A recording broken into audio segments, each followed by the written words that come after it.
आइए तो कुछ नए प्रकार के सेंटेंस का ट्रांसलेशन सीखते हैं। और आज हम लोग देखेंगे इस प्रकार का सेंटेंस का ट्रांसलेशन, जैसे कि दूध उजला होता है, दूध मीठा होता है, शिक्षक दयालु होते हैं, चीनी मीठी है या फिर चीनी मीठी होती है। तो जब भी इस प्रकार का सेंटेंस दिखे, है ना, जहां पर है ना इसमें मेन वर्ब नहीं है, ये साधारण इज आर अम का प्रयोग से ही ट्रांसलेशन होगा। इस प्रकार का सेंटेंस का ट्रांसलेशन भी इज आर अम का प्रयोग से होगा। यदि इस प्रकार हो चीनी मीठी है या फिर चीनी मीठी होती है, दोनों प्रकार के सेंटेंस का ट्रांसलेशन सेम होगा, है ना।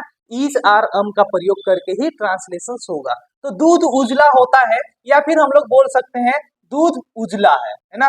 दूध उजला है या फिर दूध उजला होता है, दोनों ही प्रकार का सेंटेंस का ट्रांसलेशन इज आर अम का प्रयोग करके होगा और एक ही जैसा होगा। इसीलिए जब भी इसका ट्रांसलेशन करेंगे तो ट्रांसलेशन सेम होगा। जैसे दूध उजला है या फिर दूध उजला होता है, तो इसका ट्रांसलेशन हो जाएगा मिल्क इज व्हाइट। क्या हो जाएगा?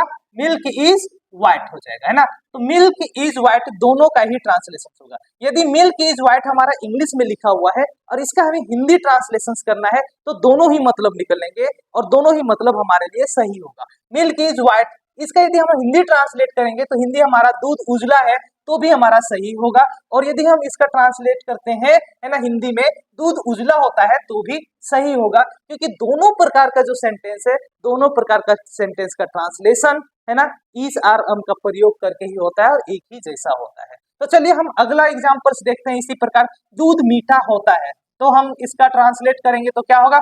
मिल्क इज, है ना, मिल्क इज, है ना, मीठा का इंग्लिश क्या होता है? Milk is sweet. क्या होगा? मिल्क इज स्वीट, है ना। दूध मीठा होता है, इसका इंग्लिश हो जाएगा मिल्क इज स्वीट। शिक्षक दयालु होते हैं, है ना, तो शिक्षक दयालु होते हैं तो क्या हो जाएगा? Teachers are kind. क्या हो जाएगा? Teachers are kind. यहाँ पर बहुत सारे टीचर्स का बोध हो रहा है, इसलिए टीचर्स लगाएंगे, है ना। टीचर्स आर काइंड, शिक्षक दयालु होते हैं, है ना। चीनी मीठी है या फिर चीनी मीठी होती है, दोनों सेंटेंस का ट्रांसलेशन एक जैसा होगा और हम लोग बोल सकते हैं इसका ट्रांसलेशन होगा सुगर, है ना। चीनी का इंग्लिश होता है सुगर, सुगर इज स्वीट, है ना, sugar is sweet, sugar is sweet इसका ट्रांसलेशन हो जाएगा। इसी प्रकार अन्य सेंटेंस का हम लोग ट्रांसलेशन यहाँ देखेंगे। क्या है? दूध लाभदायक होता है। अब दूध पीना चाहिए, यदि आप हेल्थ अपना बनाना चाहते हैं, है ना, तो दूध पीना चाहिए। कभी भी आप डॉक्टर के पास जाएंगे तो दूध पीने का सलाह डॉक्टर लोग देते हैं। तो दूध कैसा होता है?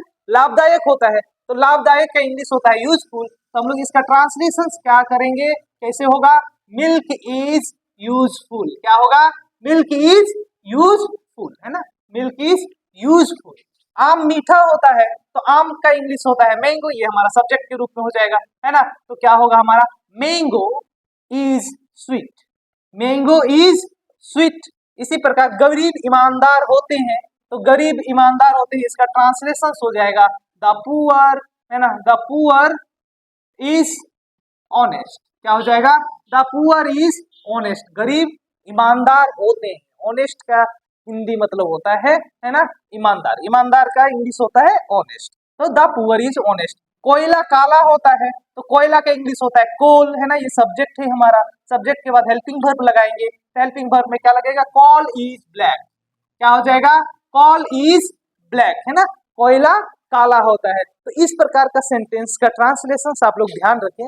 जब भी आप लोग इंग्लिश से हिंदी भी करेंगे तो दोनों मतलब निकलेगा, है ना, दो प्रकार का मतलब निकलेगा। ठीक है। अगला है बर्फ ठंडी होती है या बर्फ ठंडी है, इसका ट्रांसलेशन क्या होगा, है ना। बर्फ का इंग्लिश होता है ice, ice is cold, ice is cold. अगला है पानी ठंडा होता है, तो पानी ठंडा है या पानी ठंडा होता है, तो पानी का इंग्लिश है क्या? Water is cold. ठंडा का इंग्लिश क्या हो जाएगा? कोल्ड, है ना। ठंडी या ठंडा जो भी है, दोनों का इंग्लिश तो कोल्ड ही होगा, है ना। मनुष्य मरणशील होता है, तो मरणशील का इंग्लिश होता है मोर्टल, है ना। हमारा यहाँ सब्जेक्ट है, तो हम लोग बोल सकते हैं मेन आर मोर्टल। अब यहाँ पर सभी मानव जाति का बोध हो रहा है ना, मेन आर मोर्टल। ठीक है, ठीक है, मेन आर मोर्टल, है ना। माँ दयालु होते हैं, तो क्या हो जाएगा? मदर, मदर इज काइंड, है ना, मदर इज काइंड। सोना काला नहीं होता है। अब यहाँ पर देखना है कि ये जो सेंटेंस है ये नेगेटिव में है, तो हेल्पिंग वर्ब के बाद नॉट लगाएंगे, है ना। तो सोना, सोना का इंग्लिश होता है गोल्ड, और गोल्ड के बाद हेल्पिंग वर्ब लगेगा गोल्ड इज, और यदि ये नेगेटिव सेंटेंस है तो यहाँ पर लगाएंगे not, gold is not black.